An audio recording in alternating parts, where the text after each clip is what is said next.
I'm Patrick Harvey. I'm Tim Reel. I'm Thomas Murray.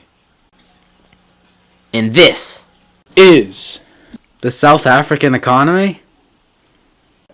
Today we will discuss how South Africa's economy is going to be boosting and how the country is on its path to success. Good dog. Good.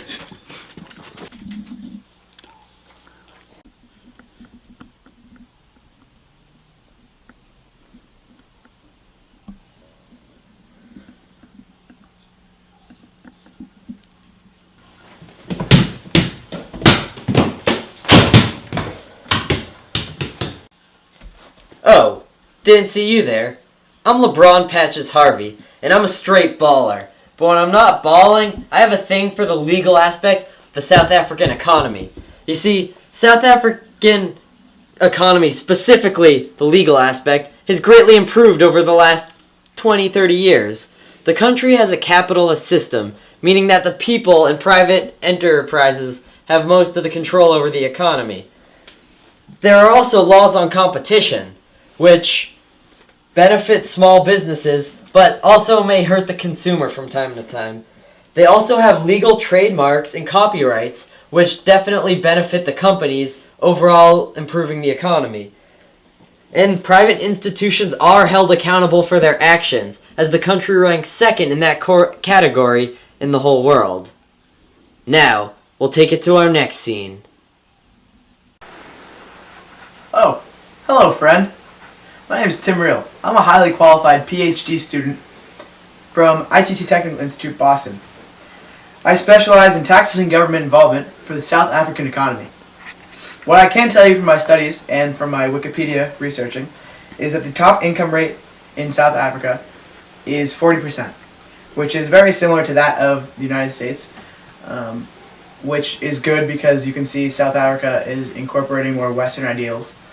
Their top corporate tax rate is 23.8%, which is pretty good.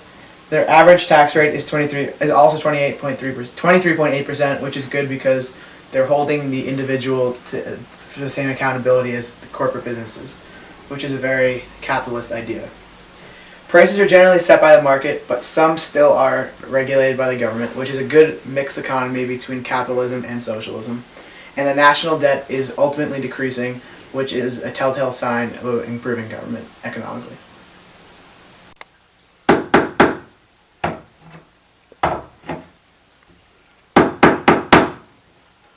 Oh hey, didn't see you there. I'm Carpenter Tim. I'm here to tell you about the GDP growth of South Africa, more specifically the economy, since 1993.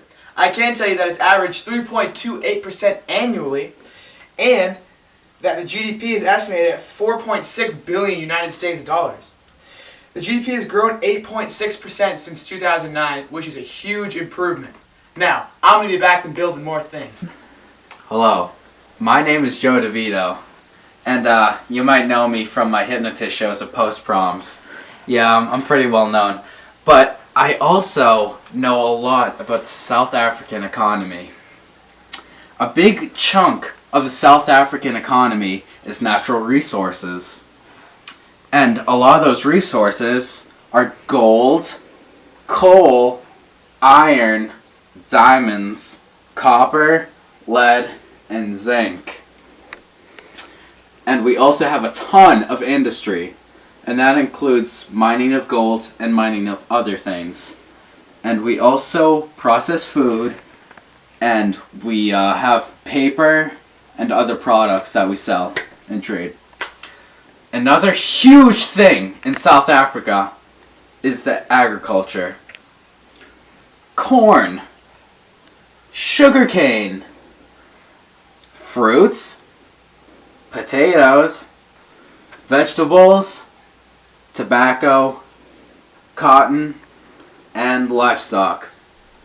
We have to use our land in the best way. And 86% of that is agriculture. 1.4% urban and industrial land. Wow.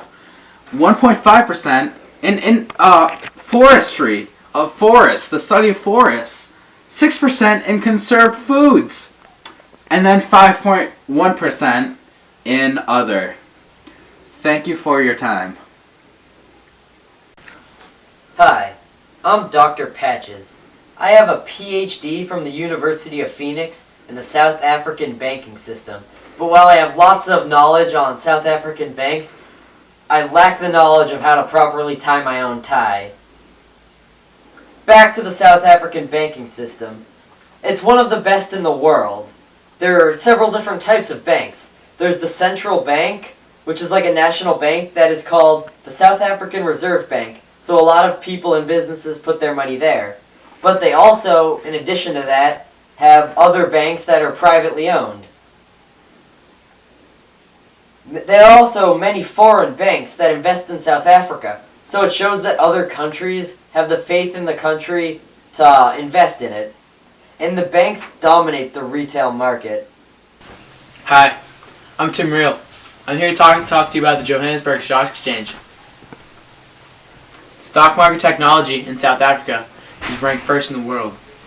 The Johannesburg Stock Exchange is ranked 17th in the world, baby! Yeah! I am TJ Murray, and I'm here to talk to you about the exports and imports for Southern Africa. 27.3% of its GDP is from exports. Its main exports include diamonds, gold, platinum, other metals, minerals, and machinery. Some of the imports include machinery, chemicals, fossil fuels, and scientific instruments. Its export partners, the biggest one is China, and then the USA, Japan, India, Germany, and UK. Some import partners, it's also China, but this time Germany, USA, Saudi Arabia, Iran, Japan, and the UK. And it's ranked 50th in global competitiveness. And nonetheless, but it's ranked 70th in economic freedom. Freedom. Alright, now let's drop this fresh ass beat we got going. Capitalism rules everything around me. Cream, get the money. Dollar, dollar bill, y'all. I grew up on the south side, the resource side. Our economy's starting to thrive at second hand. We left the coast sand and moved to the natural resource land. A young youth hitting up the voting booth. The government has finally started telling the truth. And it started like this, son, mining with this one and that one. Ever since the apartheid won, living the South African dream for a team, producing steam. Countries working together like a team, trading interstate, selling goods for high stakes and dropping infant mortality rate. Government starting to lead, no people bleed. Ever since Mandela was freed, our lives got so better. No more old sweaters, producing lots of goods like leather. Countries going the right route. Agriculture doing good cause there ain't no more droughts.